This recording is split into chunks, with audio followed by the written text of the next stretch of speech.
Hey, the lemon harvest at the Territory's biggest citrus farm, it has wrapped up with pickers on the property now moving on to the grapefruit. Seven Fields, that's the name of the company. It grows 30 hectares of lemons and 8 hectares of grapefruit. This is just outside of Katherine. To find out how the lemon season went, Dan Fitzgerald caught up with manager Josh Clemenston. We picked over our estimated tonnage. The fruit was of really good quality and we've been very happy with what's come off the blocks this season. Yield was up from last year, which is great and encouraging, and we've sort of changed our fertiliser program, so I think we're on the right track and we're looking good for future years to come.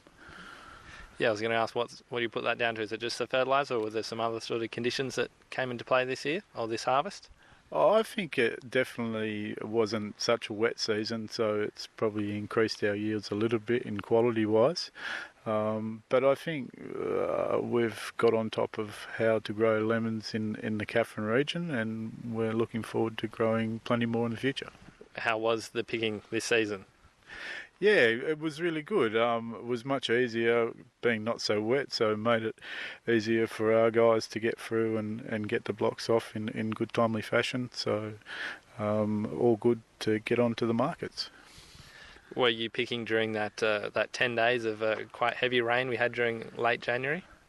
Unfortunately, we had to pick some of those days, and but we did delay pickings on some of them because of the rains. It affects the fruit quality. It gives a lot of oleosis, but at some stage we just had to keep picking to get them off at the right time.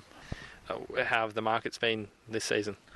Look, it's been very encouraging, and we've got great prices because we're going into a time where the market's not flooded with fruit, and so that's the beauty of being able to grow lemons in Katherine, that we're not competing with a lot of the other Victorian markets, so we've got some good prices.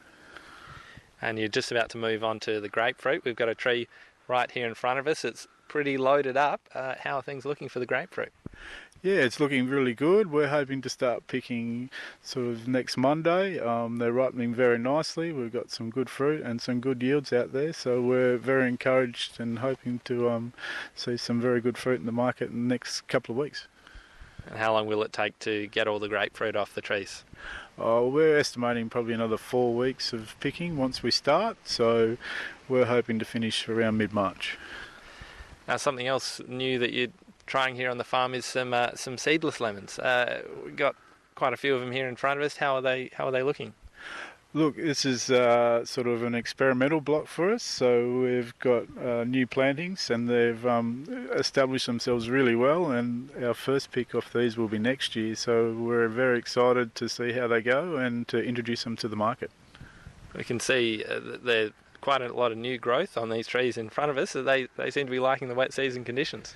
They definitely love the wet season conditions and are growing quick, as you can see, by the day, and it's very exciting for us to see them very healthy. And just when do you expect to get some fruit off them? So we're hoping to get a small yield off them next year and test the market, so we'll be very excited to see how they go. Yeah, how do you feel the market is going to receive them? Because they're not terribly common yet. I certainly haven't come across any in the supermarket myself. Yeah, I think the market will receive them well. Obviously, people don't like as much pith and seeds in all their fruit, so we're hoping that they'll do really well in the marketplace. Now, Josh, you yourself have just newly moved to Katherine, to the top end. How are you enjoying your first wet season? I've actually really enjoyed it. I've come from a cooler place, so the weather's been quite nice, and I like these hot, steamy afternoons, so it's been good with the storms. It's been fantastic. Great. Well, thanks for your time on the Country Hour. No worries. Thank you. Yeah, big thanks to Josh. He's from Seven Fields in Katherine, speaking there to Dan Fitzgerald. Bring on those seedless lemons. Looking forward to that.